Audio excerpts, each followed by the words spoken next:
In this video, we're going to talk about what you can actually do with Codex. I've broken it down into 5 dimensions, like different places you could move with it. So this will be good if you're unfamiliar with Codex. It'll give you a good lay of the land and also show you what's possible. And if you are, hopefully it'll give you some ideas as to like where you can go with this, spark some new ideas about what else you could do. This is the Codex desktop app, and it's one of the best digital tools available right now. And the reason I said it like that and not the best coding tool or AI tool, even though it's got code in the title, is because it's kind of a Swiss Army knife. And the reason I like it so much is it meets you at your experience level or use case, right? So even if you're not building out crazy coding workflows or AI integrations or anything like that, there's still a lot of use you can get out of this with day-to-day stuff like organizing your downloads folder, going through a bunch of CSVs, or like helping you with video editing. But there's also, on the other side of that coin, some really complex, cool things you can be doing with this as well. So number one, first dimension, just flat, what I want to talk about is the Codex desktop app just out of the box as it is. I definitely don't want to undersell this because there are videos that are like hours long about what I'm calling dimension 1, right? So it's really robust. We'll just start off just looking at the main window here because this is what you're going to look at when you first open Codex.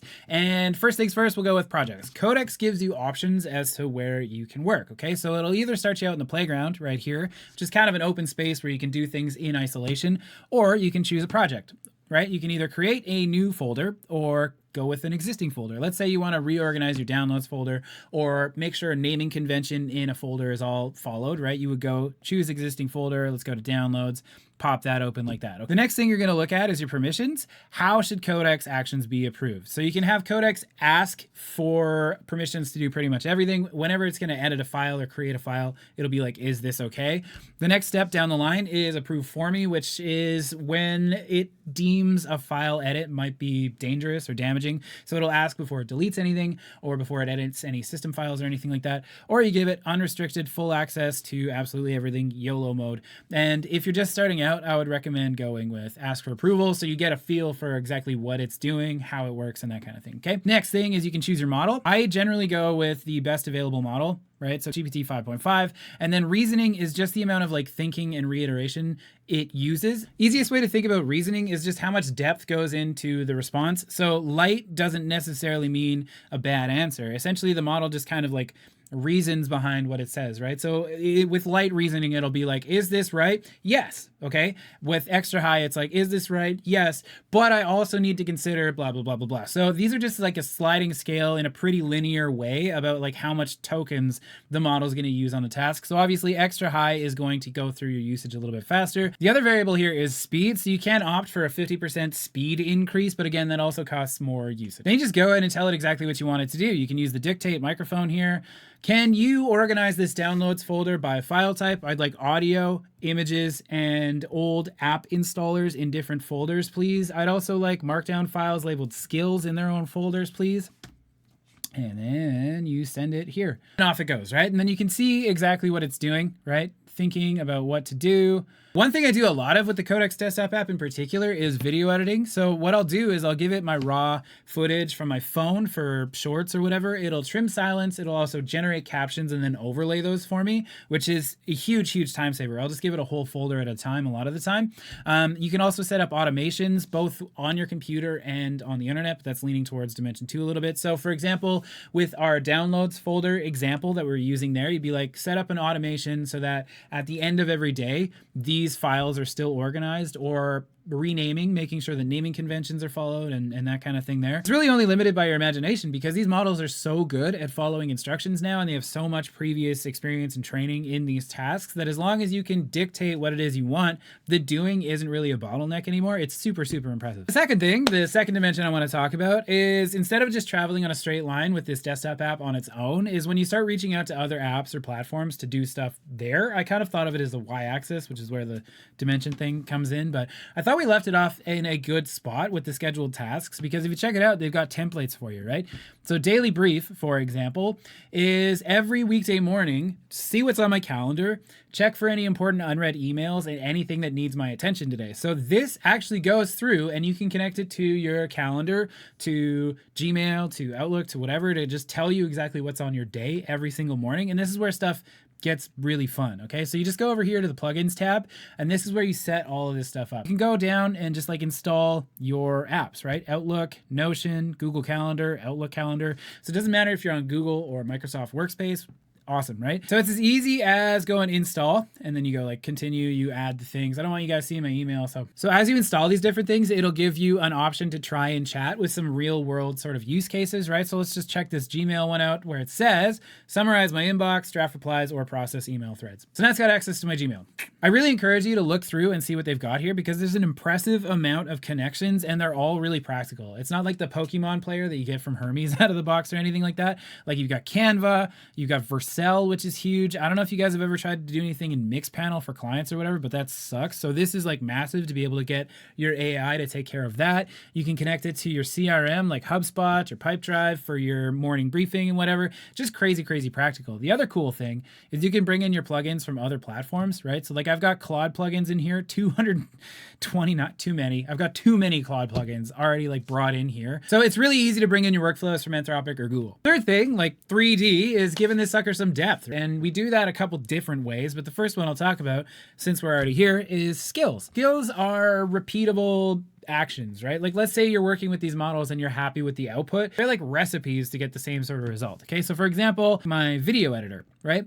I went through and I worked with this model. So I have a way that I like my videos done and my captions and stuff. Once we got to a good output, we wrote down the spec for that output. So now my model knows exactly what to do. It knows now my editing style, how I like my captions, what I want it to do. So it can just go ahead and complete the task the same way that we did it before. Generally speaking, if you've got a task you want to complete, somebody's already probably done up a skill for it, right? But to me, I think of them as just like roided out prompts. You know what I mean? They're great for the one-offs and putting into the text box, and you just do that by /, then you can go and pick whichever one you want. Boop, video use. Okay, you know what I mean? Then you just like type in your prompt, there's your argument. The benefit behind skills is not having to repeat yourself, right? Like get this thing caught up to speed and teach it how to do whatever it is that you want to do without having to spell it all out over again, right? This is great for one-offs and like completing one task, but if you're working on a whole project, right, you don't want to do the same thing every single time you go back to work on it. So to fix that, we use agents.md. Agents.md is really similar to skills files in that it's just Markdown, except Codex looks for this at the beginning of every session so that it can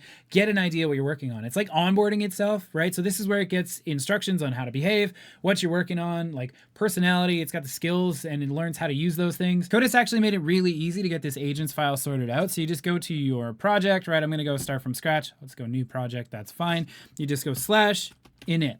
Right? And you notice here there's a skill to create an agents.md file with instructions for Codex. So this is particularly useful if you're downloading a repo. What it does is it reads through all the different files in that repository, generates a summary, and tells the agent every instance of what's going on. Or alternatively, you could copy your own, right? Agent instructions, read these different things, and then just go generate an agents.md with the following, and then go from there. Awesome. So it's created the agents.md with the requested instructions, and you can always just double check this by popping open the side panel here, and it gives you a few options, but go down to files, and this will show you the files in this project. You'll notice agents.md, boop, you just double click this, and it's got the files we look for. So now anytime I open this project in Codex, the first thing it's going to see are the agent instructions, and it knows exactly what we're doing and exactly how to act. So you set these up and you can wrap your head around these first 3 dimensions. You know more than like 95% of the population. Not a word of a lie. You have all the tools you need to make some money in the AI space. Like whether you're building apps or building websites or doing automations for people or like managing a Discord, whatever it is, like this is all you need. It's just this next one is where things get super cool and why I prefer Codex in particular over like Google or Anthropic. Number 4 is time.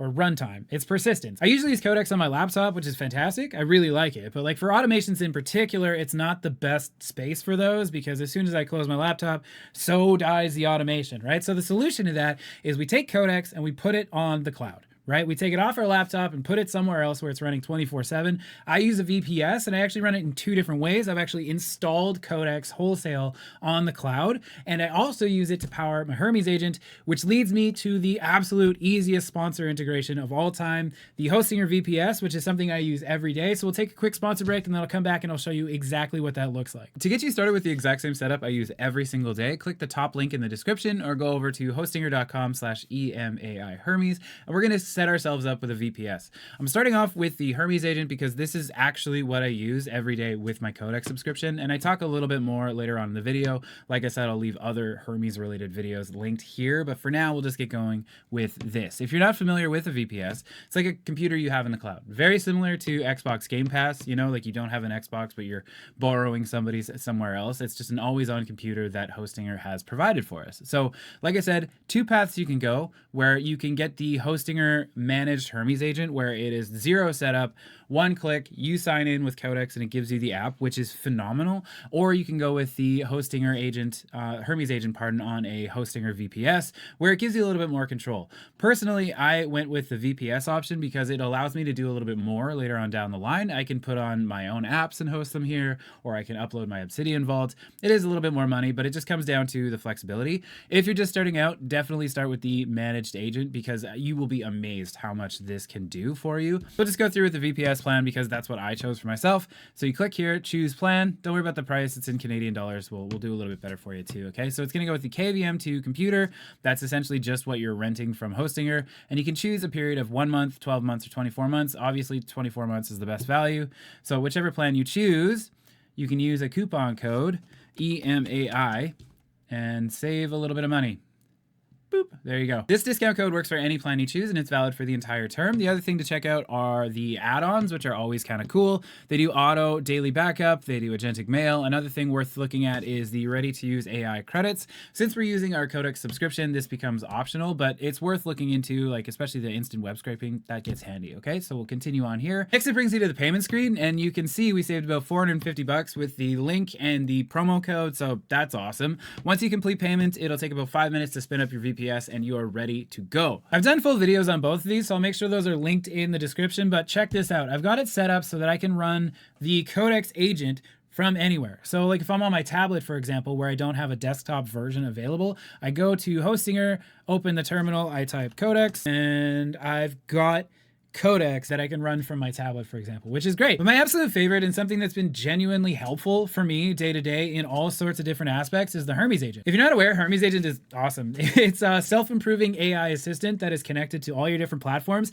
And it says self-improving because it remembers your conversations and generates skills automatically. So once it completes a task, it remembers that and then does it the same way as long as it's the correct way later on. And it connects to any of your different messaging platforms that you want, so you don't have to log in on the terminal. For myself, I use it in Telegram, and it's doing all sorts of cool stuff. Notice it says automate daily tasks with self-improving Hermes agent. That is super accurate, and that's how I've used it and what makes it so helpful. I've got it watching my Gmail, adding labels to my inbox. I've got it pulling in trending GitHub repos every morning. I've got it watching for trends on X and Instagram and TikTok, just like giving me a sense of what people are talking about. I've also got it set up so that I can give it social media posts. Like I can record a video on my phone and tell it to go and post this all over the place, so I'm not logging into Instagram or TikTok or whatever to post on socials. Anything that you do, you can train Hermes to help you out with, right? This is so helpful. You don't have to turn it off. You don't have to buy a Mac Mini and keep that running all the time. I can have my automations running with the Hermes agent and it works great. Once again, thank you to Hostinger. They make it so easy to install these agents, like one-click install, so anybody can do it. And I used this platform before we started working together. It's like the best service. You'll also notice this is the only integration on the channel because I believe in the service. Anyway, number 5 is all about possibilities, right? Like the multiverse of different workflows, apps, or environments you can build out powered by Codex.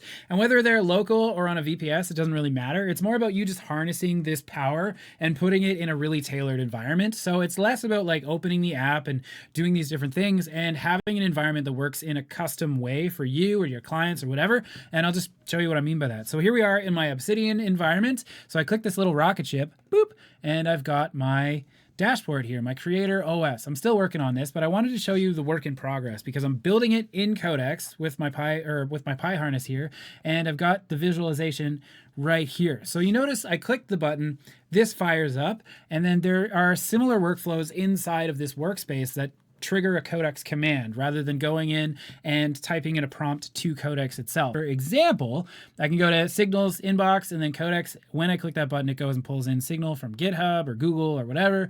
Or another example is Creator Intel. I can go and I can create a carousel with one of my ideas or whatever. And the reason I like Codex for this in particular is it's one of the only major AI labs that lets you use their service on a third-party environment like this, like PyHarness, like your own Creator OS. For example, you can build out your own stuff and it still falls under your Codex subscription, saving you a ton of money on API calls. This is just one example, obviously. Like I said before, if you know how to articulate it, Codex is crazy good at getting you there. Like the possibilities are almost endless. Like for example, you can take that video editing workflow that I was showing you before, put it into an app and host it on a VPS or something for yourself, or there's like, you could do a lot. And this is where this gets crazy, crazy fun. That's what I got for you today. Make sure to check the link in the description for some free resources. Also, if you found anything interesting, you might be a good fit for our school community. It's totally free to join. We talk about not just the tools, but how to make money with this stuff and what people are actually paying for. Check out this video here to learn how to set up the Hermes agent with Codex like we were talking about before, and we'll see you in the next one.